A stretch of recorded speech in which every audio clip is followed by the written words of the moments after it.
오늘 우리들은 요한복음 7장에서 하나님께서 우리에게 주신 말씀처럼 우리들은 세상의 죽음의 강가에 나가 있다가 생명의 강가로 나오신 줄로 믿습니다. 오늘 말씀에 보면 명절 끝날이라고 첫 어기를 시작하고 있어요. 큰 날에, 이날은 유대인들이 지키고 있는 3대 명절, 유월절, 오순절과 함께 이스라엘 민족을 하나님께서 애굽에서 탈출시키셔서 출애굽 사건으로 홍해를 가르시고 가나안 땅으로 인도하신 그 날을 기억하는 절기, 초막절의 마지막 날을 의미하는 거예요. 이날 이제 초막절 일주일 동안 나뭇가지를 꺾어가지고 그 이스라엘 민족들은 다 예루살렘에 올라와가지고 그들이 광야에서 살던 그 삶의 모습대로 아주 초라하고 형편없는 궁색한 그 삶을 재현하면서 우리 조상들이 이렇게 광야에서 살 때에 하나님께서 만나와 메추라기로 그들을 먹이시고 보호하시고 인도하셔서 우리를 이 복된 땅에 예루살렘 성에 살게 하시는구나 라고 하는 것을 기념하는 절기예요. 그런데 이 이스라엘 민족도 사람들인지라 일주일 동안 이렇게 딱딱한 빵을 먹고 이렇게 힘들게 잠을 자고 나니까 마지막 축제날은 어떻게 했어요? 다 끝난 거예요. 그러니까 그들이 아주 기뻐하면서 온갖 새로운 곡식들과 과일들을 다 내어놓고 잔치를 베푸는 겁니다. 그래서 어떤 분들은 이 마지막 잔칫날 예수님께서 생수도 더해 주신다. 예수님께서 이들에게 생수를 공급해 주신다. 잔치에 잔치를 더해 주시는 것이다. 흥겨움에 흥겨움을 더해 주시는 것이다. 이렇게 말하는 사람들도 있지만은 오늘 본문의 말씀을 가만히 들여다보면 왜 하나님께서 이 초막절을 지키고 있는 이스라엘 민족들에게 예수님을 통하여서 크게 외치게 하셨는가? 그냥 그들의 관습대로 초막절기 동안에 제사장들이 실로암 연못에서 물을 길어다가 제단에다가 헌수를 하는 물을 더해주는 그런 의식을 행하고 있는데, 그럼에도 불구하고 예수님은 왜 그 자리에 서서 큰 소리로 이스라엘 백성들에게 누구든지 목마르거든 내게로 오라, 왜 그런 말씀을 하셨을까? 우리는 생각해 봐야만 됩니다. 이스라엘 백성들이 가나안 땅에 들어가서 하나님께서 주신 복된 땅에서 예루살렘 성을 짓고 풍요로운 삶을 살게 되다 보니까 이 하나님께서 주신 구원의 역사, 은총의 역사, 이 은혜의 역사를 자기들의 축제로 바꿔버리고 말았다는 거예요. 형식적으로 그들이 그 율법적인 의무 조항을 지키지 않으면 안 되기 때문에 예루살렘 성에 모였지만은 그들이 지키는 초막절은 형식적인 것이 되어버렸고 겉만 번들어간 것이 되어버렸고 그들의 잔치자리가 되어버렸다는 거예요. 실제로 하나님께서 어떻게 그 광야 같은 사막에서 먹여 살려셨느냐를 제대로 기념하는 그런 명절이 아니라 자기들의 풍요로움과 자기들의 향락을 즐기는 그런 절기를 보내고 있었다는 것입니다. 그렇기 때문에 예수님은 거기에 쓰셔서 큰 소리로 목이 터져라 피를 토하는 심정으로 이들에게 회개하라고 말씀하고 계시는 것입니다. 목마른 자들아, 너희들은 볼 때에 아직도 목이 말라. 진실로 너희들의 영혼은 아직도 갈급하고 갈라지고 형편없이 메말라 있는 지경이야 라고 말씀하시며 목마른 자들은 내게로 오라 이렇게 말씀하고 계십니다.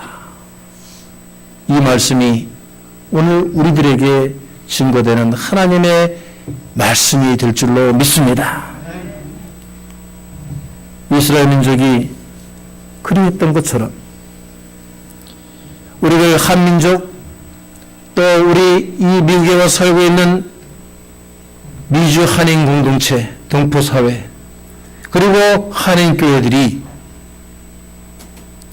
우리들이 이제 먹고 살만해지니까 하나님의 도우심과 보살핌과 하나님의 인도하심을 잃어버리고 물질과 풍요와 안정 속에서 하나님 없이도 살 수 있다는 그러한 자신들만의 향락에 빠져 살고 있지 않는지 우리는 이 주일날 주님을 배워야 될 이 주연절에 제대로 주님을 배울 수 있는 목마른 자들아 다 내게로 오라 말씀하시는 주님의 말씀을 다시 한번 듣고 회개하고 주님의 생명샘가에 나와야 하는 그러한 때인 줄로 믿습니다.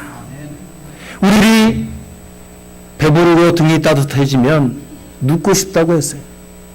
우리가 풍요와 안정과 우리들의 향락 속에서 하나님을 잃고 살아가는 이 죄된 세대에 살면서 우리들은 깨어서 주님을 바라보고 우리들은 영적으로 목마른 자들이 되어서 예수님께 나오고 또 나오고 엎드리는 우리 메릴랜드 제일장로교회 성도들이 되시기를 주의 이름으로 축원하는 것입니다. 아멘.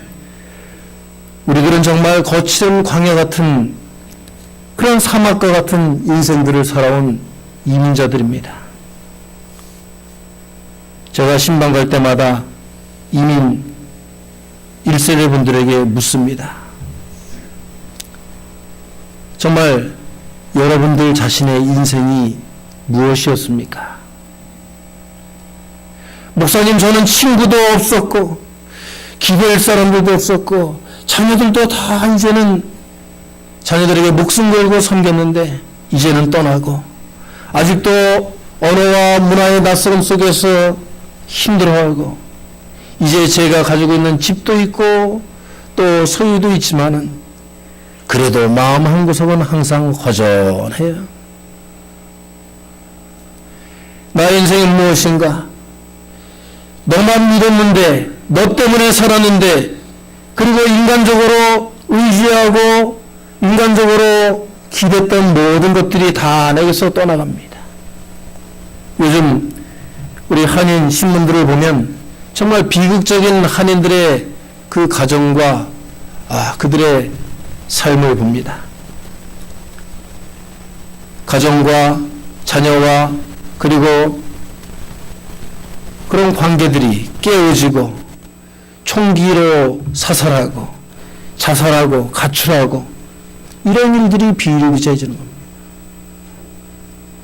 우리들이 인간적인 방법으로 인간적인 뜻에 매달려서 우리들이 인간적으로 의지하며 그 갈급함을 풀어보려고 노력했는데 우리들은 여전히 영적인 갈급함 속에 놓여있다는 것입니다. 우리의 인생이 우리들의 부모님들의 고백처럼 어디서 와서 어디로 가는지도 모르게 바쁘게 돌아가며 살다 보니까 무엇을 내가 하기 위해서 이 세상에 태어났는지 이제 또 내일은 무엇을 누구를 위하여 어떻게 살아야 되는지 내 인생의 의미조차도 잃어버리는 광야 같은 갈급한 영혼들이 되어버렸다는 것입니다. 여러분, 한국에 가니까요 여러 가지 문화가 많이 있어요. 근데 제가 생전 듣지도 못한 문화를 하나 듣고 왔어요. 그게 무슨 문화냐면 배달 문화라는 거예요. 여러분 들어보셨어요? 한국의 배달 문화는 어떻습니까? 네, 별것 다 배달해 주시죠.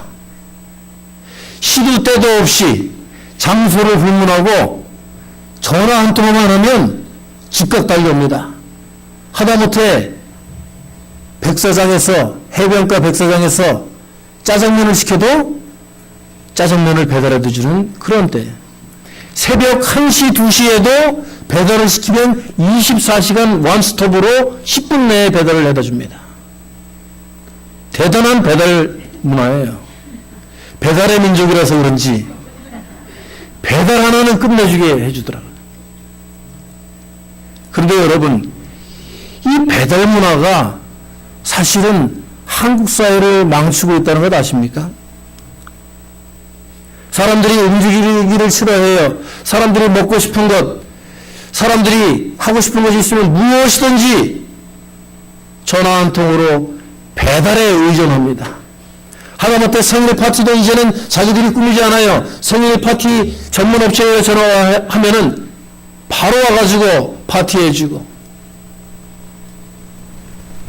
모든 것들을 배달에 의존하는 배달 민족이 되어버렸다는 것입니다. 사회적으로 비만과 퇴폐의 그런 원인을 제공해 주기도 한다고 합니다. 어떤 유흥업소에서든지 밤새도록 먹고 즐길 수 있도록 해준다는 거예요. 여러분, 정신분석자들이 항상 얘기를 합니다. 인간들이 스트레스가 쌓이면 쌓일수록 뭐를 찾아요?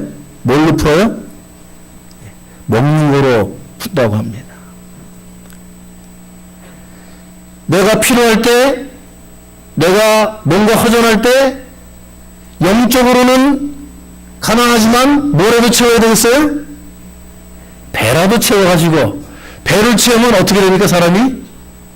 예, 졸려지죠. 다 먹었으니까. 그냥 있고 싶은 거야. 골치 아프고, 뭐 내 인생의 의미, 뭐 어디서 와서 어디로 가, 내가 무엇을 해, 다 있고 싶은 거야. 먹고, 그냥 잠은 끝나는 거야. 외로움을 잊고 싶을 때도,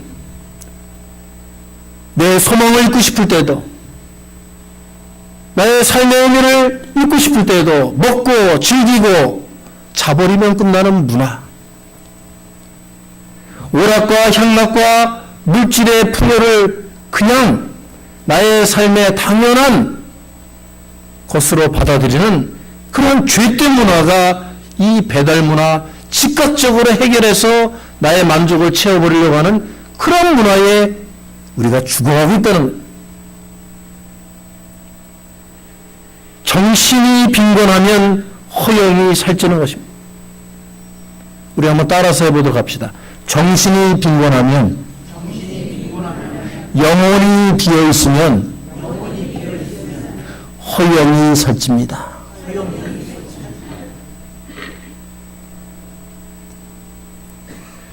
우리의 외적인 것, 우리의 가진 것, 우리가 누리고 있는 것, 우리가 즐기는 것, 이런 것들에 기대기 시작하면 반대로 우리의 정신과 영혼은 가난해지고 궁핍해지는 것이. 우리의 영혼이 강건하지 않기 때문에, 우리의 영혼이 풍요롭지 않기 때문에, 만족스럽지 못하기 때문에, 주님 안에 서 있지 못하기 때문에 자꾸 세상에 나가서 세상적인 오락과 향락과 배달 문화에 기댄다는 것이죠. 오늘 37절 말씀에 그러나 주님께서는 우리들에게 복음의 말씀을 주고 계십니다.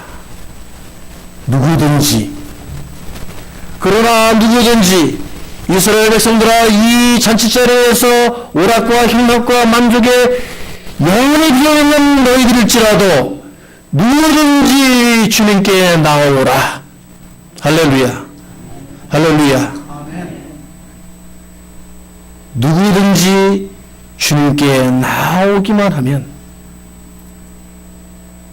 어떤 죄를 지었던 건, 어떤 이력을 내가 가지고 있던 건, 어떤 가정에서 내가 자랐건, 혈통과 그러한 우리의 모든 문제들을 문제시하지 않으시고 결격 사유로 삼지 않으시고, 주님은 여러분의 아픔을, 여러분의 외로움을, 여러분의 필요와 소망을 이미 아시고 생명수로 먹여주실 줄로 믿습니다. 여러분에게 치유가 필요합니까? 주님께서는 그 생명수로 여러분을 치유하여 주시고 여러분의 영적인 갈급함을 생명수를 마심으로 주님 안에 거하게 하여 주실 줄로 믿으시기 바랍니다. 하박국 3장 17절에서 18절 말씀 이렇게 우리들에게 약속해 주고 계세요. 아무것도 없어도 내가 여호와 힘과 능력이심으로 즐거워하리이다.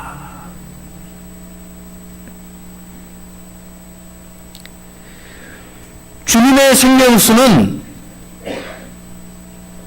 우리의 영혼의 상처와 영혼의 부족과 영혼의 갈급함을 해소시켜 주시는 영원한 하나님의 치유제이심을 믿어야 됩니다. 우리는 이 생명수를 먹지 않으면 죽은 영혼에서 산 영혼으로 옮겨지지 못해요. 예수님을 인생의 구주로 영접하고 믿을 때에 비로소 우리들은 우리의 영혼의 갈급함이 해결되는 것입니다. 그래서 이 영적인 풍족함을 가지고 있는 사람은, 영혼의 넉넉함을 가지고 있는 사람은 내가 조금 가지고 있는 것이 내 형제와 친구와 이웃보다 조금 적어도 그것 때문에 배 아프지 않아요. 그것 때문에 잠 못 자고 왜 나는 이렇게 못 살지? 내 새끼는 왜 저렇게 못 낳지? 하면서 괴로워하잖아요.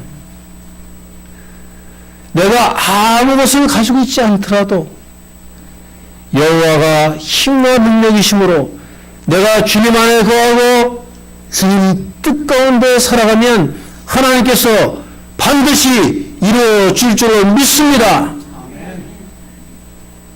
하는 그런 확신이 있기 때문에 그렇죠. 그것이 바로 우리가 풍성한 삶을 누리는 비결입니다. 우리가 누구든지 주님 앞에 나오면 생수의 강을 경험할 수 있는 비결이에요. 오늘 이 말씀을 통해서 우리가 두 번째로 약속을 받았는데 그것은 예수님의 생수가 나오는 그런 가정, 그런 교회를 우리가 만들 수 있다는 그런 확신의 말씀입니다. 여러분, 우리가 하나님 자녀로 살아가기를 원하는 영적인 사람들이기도 하지만은 그러나 또 육적인 사람들이기도 합니다. 여러분, 육적인 사람들도 보세요. 세상 사람들도 보면은 다 강가를 끼고 살아가고 있어요. 한국에는 무슨 강? 인도는 겐지스 강, 그리고 메소포타미아 문화는 어느 강이요? 다 이 초등학교 때 배우는 건데 다들 잊어버리시고. 예, 유크라테스 강과 티그리스 강. 문명의 발원지죠. 그러면 쉽게 가까운 뉴욕은 허드슨 강, 그렇죠.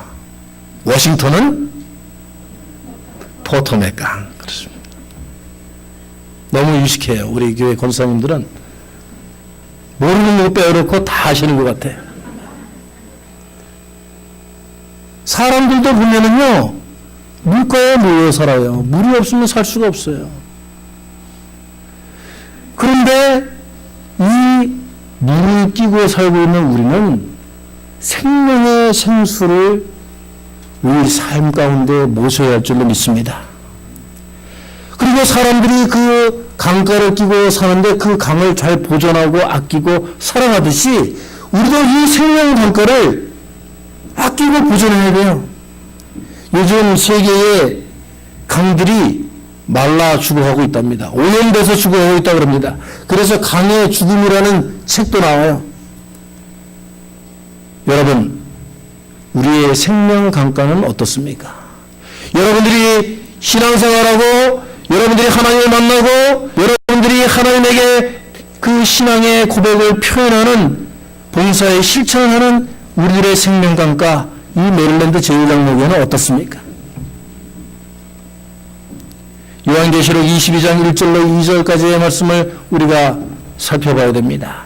또 그가 수정같이 맑은 생명수를 그 강을 내게 보이리니 하나님과 및 어린 양의 보좌로부터 나와서 길 가운데로 흐르리라.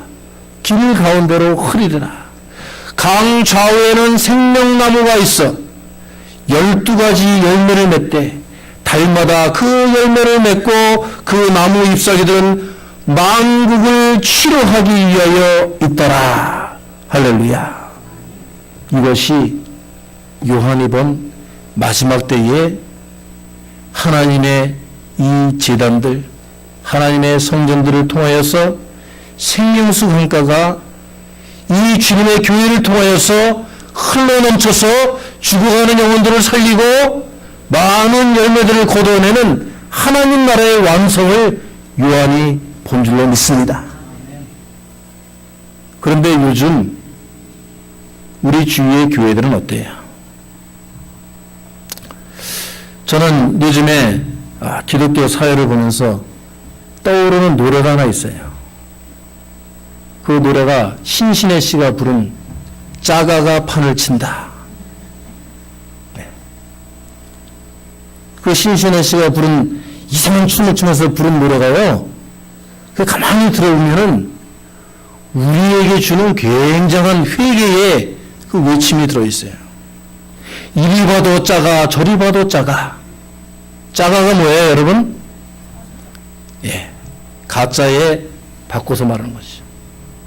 이리 봐도 짜가 저리 봐도 짜가. 짜가가 판을 친다.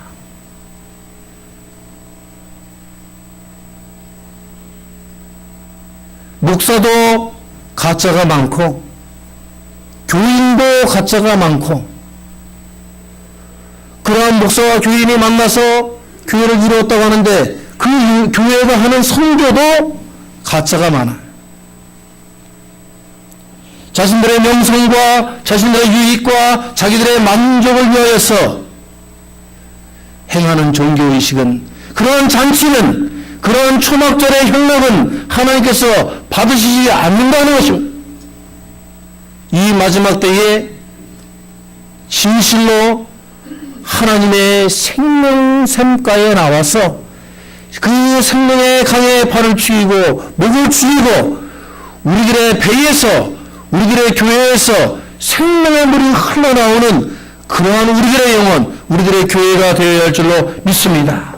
오늘 38절 말씀에 그 배는 이라고 말하고 있는데, 그 배라는 것은 원어적으로 해석하여 보든가 아니면 우리가 NIV 성경을 보면은 그것은 within me, within him, 우리 가운데에서 우리의 마음이라고 하는 것, 우리의 양심이라고 하는 것, 우리의 가장 깊은 내면 속에서 하나님의 영이 흘러 넘쳐야 되는 거예요. 예수님을 믿는 자가 그 마음 속에서 하나님의 영이 나오지 않고 기쁨의 영이 나오지 않고 자기의 욕심의 영만 나오면 그것은 거짓된 가짜 교인, 가짜 교회가 될 수밖에 없는 겁니다. 오늘 말씀은 우리들에게 이것은 조그마한 우물물이 아니라 강물이라고 했습니다. 강물이라는 것은 끊임없이 흘러나오는 것이에요. 샘솟듯이 솟아나는 거예요. 그리고 높은 데서 아래로 흐르는 것입니다. 여러분, 우리 교회가, 우리들의 삶이 위에서부터 아래로 사랑의 샘물이, 성령의 샘물이 흘러넘치는 여러분의 가정과 우리 교회가 되기를 축복합니다. 위에서 아래로 흐르는 거예요, 여러분.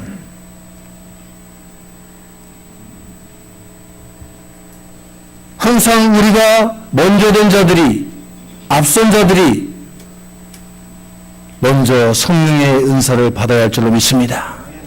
나는 이제 목사님 나이가 들었으니까 아무것도 시키지 마세요. 아우, 난 예배에도 못 나가요. 그러면 신앙적인 앞서간 그런 선조들의 믿음의 희생과 노력이 없으면 뒤에 오는 자들도 그 성령의 강물을 맛볼 수가 없는 겁니다. 우리 교회는 이사야서 55장 1절 말씀, 너희 목마른 자들아 물러 나와라, 돈 없는 자도 나와라, 와서 너희는 사 먹되 돈도 없이 값 없이 와서 포도주와 젖을 사라 하신 주님의 그 말씀이 이루어지는 그런 교회가 되어야 할 줄로 믿습니다.